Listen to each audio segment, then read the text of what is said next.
In this video, I am talking about SOVT exercises or semi-occluded vocal tract exercises with Oren, the creator of this beautiful tool for singers and voice users. You will learn why straw phonation is a fantastic way not only to heal your voice but also develop strength and coordination. So stay tuned.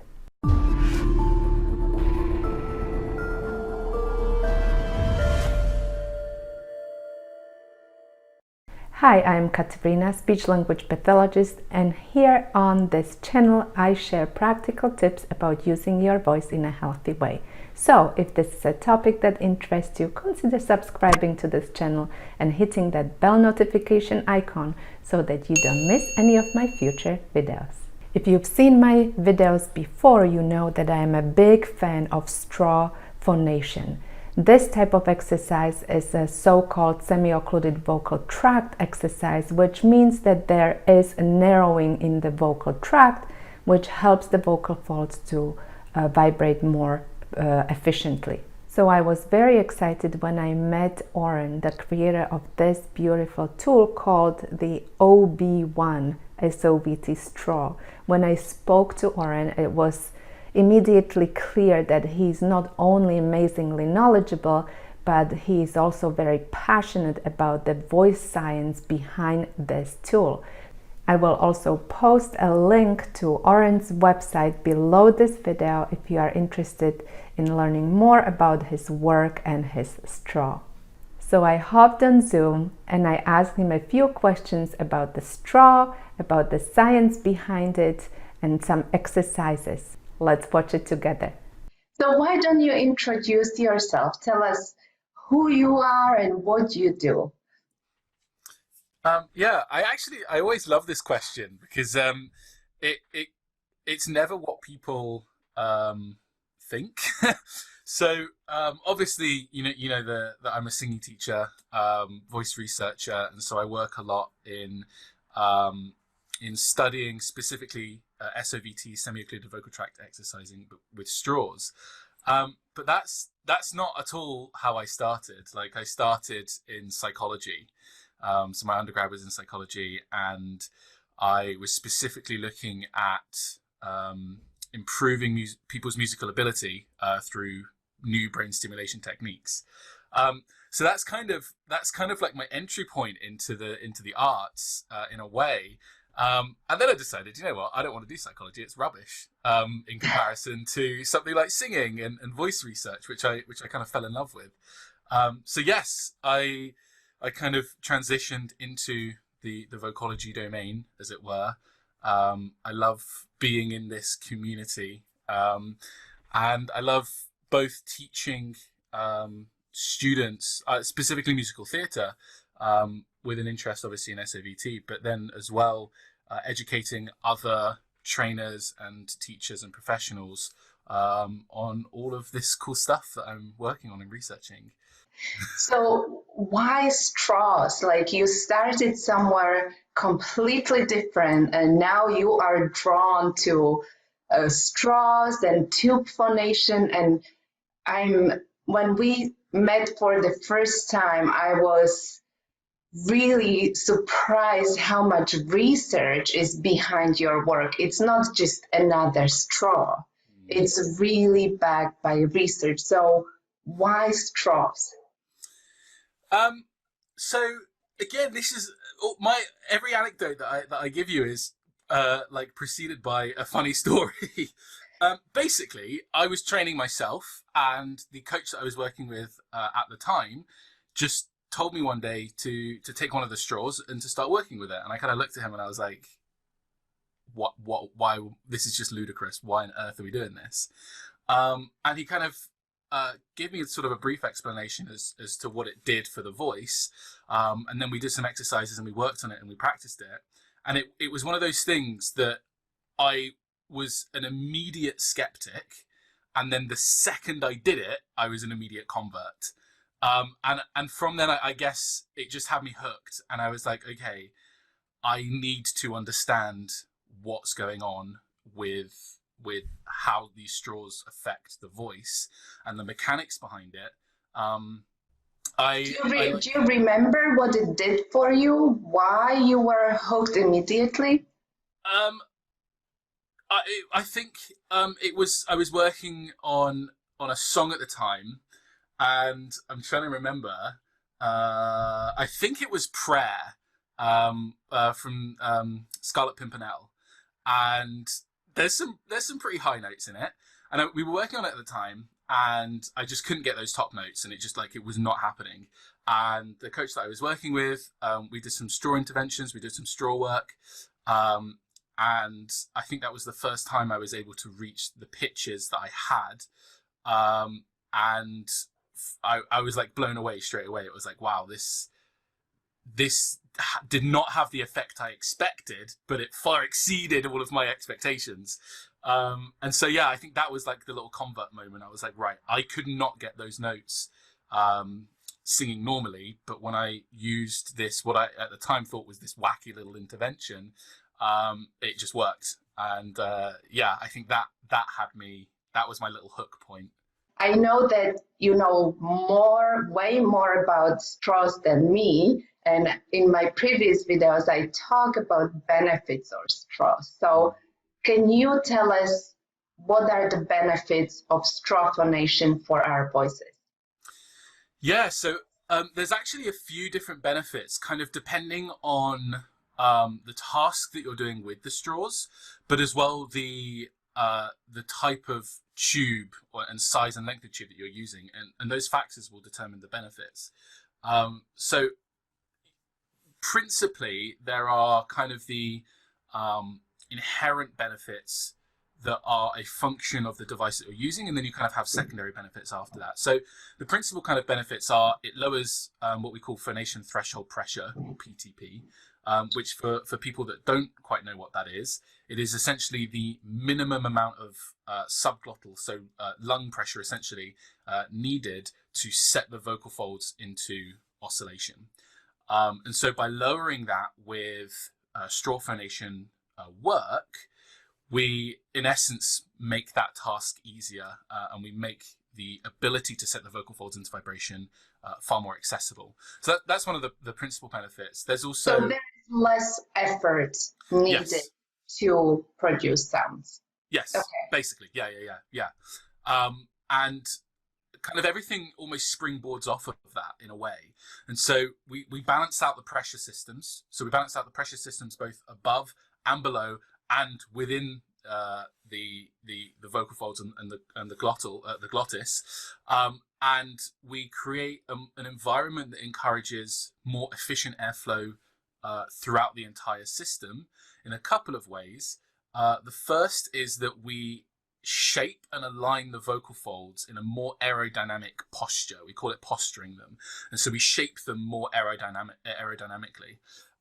The result of that then is they're more complementary to the airflow that's moving through them, and so they resist that airflow less, which makes the use of that energy more efficient.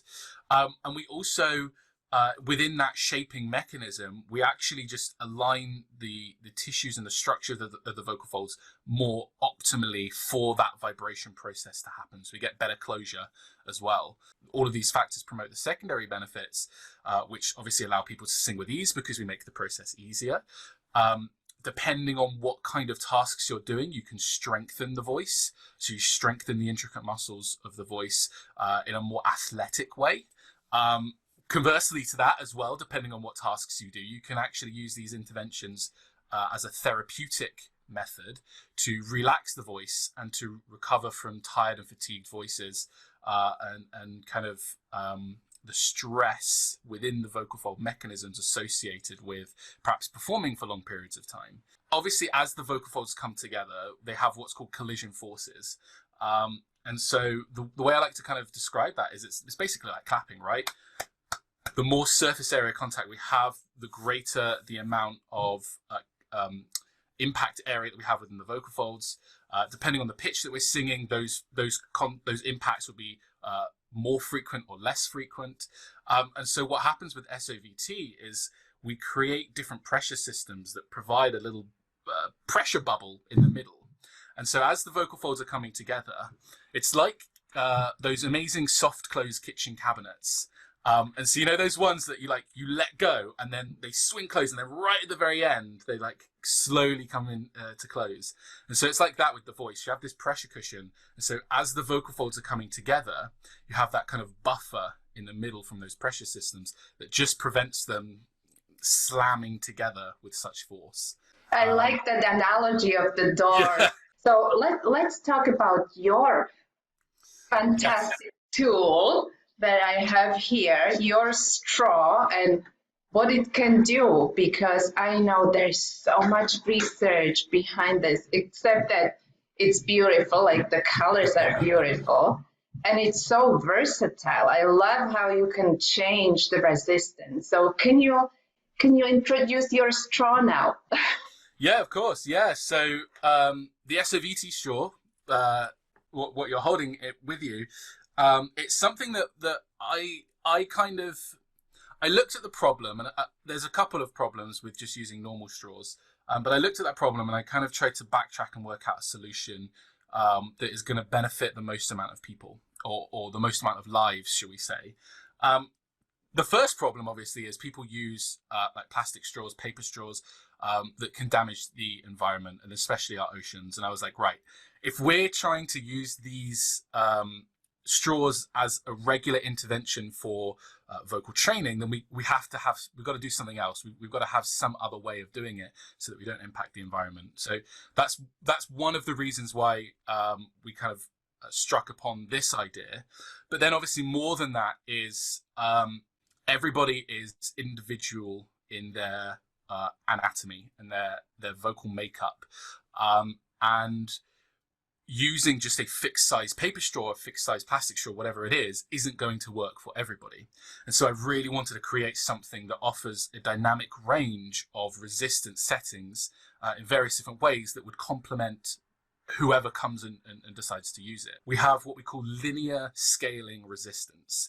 And what that means is it comes with an attachment by default on the end. So if you take that off and you just use the straw as it is, this, in the shortest setting, will always be the lowest level of resistance. So the easiest to work with, correct? Exactly. Yes, exactly. And there's a bunch of scientific principles that underpin that, but for most everybody, it's just a nice visual way. The shorter it is, the easier it is. As you extend the tubes out, and you can extend this, you don't have to do the fixed size. You could extend it to, just a little bit, or a little bit more, a little bit more. And so as you extend it to maximum extension, this is where this linear scaling resistance comes in. And so with that increase in length, you also start to increase the resistance. And so the task becomes harder as a result. And so what that allows for in terms of resistance is if you're blowing this way through the 9mm to the flared end, you get a different level of resistance than if you were to flip it the other way and blow the other way. And to kind of boost that, obviously we know that the smaller the diameter, the greater the resistance. So that's why we have the 3mm attachment currently. And so this is like the big leap. So when you put the attachment on and you blow through it again, you can even more feel that resistance change. So that's in essence how it works, kind of fundamentally. So how many resistance levels do you have in this? I know it can be too many to count, because you don't have to go to the extreme positions, right? But yes. How many? Yeah, so actually we determine it in minimum levels of resistance, because there is too many to count when you consider those intricacies. So we say there's a minimum of 12 levels of resistance, and that is by virtue of the 1 and then 2 and then 3. You flip it around, you do the same again. You put the attachment on, you do the same again. So that's 6, depending on the orientation, and then put the attachment on and another 6, depending on orientation. Where should a beginner start? Yeah, so again, this is so individual and task specific. Male voices might require less resistance to begin with, as compared to female voices, simply because of the gender-based anatomical differences of the vocal folds and their native impedance. That's very interesting. Yeah. So what I kind of like to say to people, instead of saying, have it on this setting or this setting, I like to say, play about with it and find something that is comfortable for you. And the way I define comfortable is, obviously it's not so easy that you can, you're not getting anything out of it. Or it's not too difficult that you're feeling so overloaded with resistance and pressure and sensations. So I like to say to somebody, find something that's comfortable. And then from there, you can do a couple of different things with it, depending on what task you're specifically aiming for, in terms of, do you want to build vocal strength, or do you want to kind of use it as a rehabilitative intervention for vocal fatigue and things like that. And so if it's athletic, from that comfortable spot, you want to increase the resistance. You want to get a little bit more resistance out of it to get a little bit more working of those intricate muscles.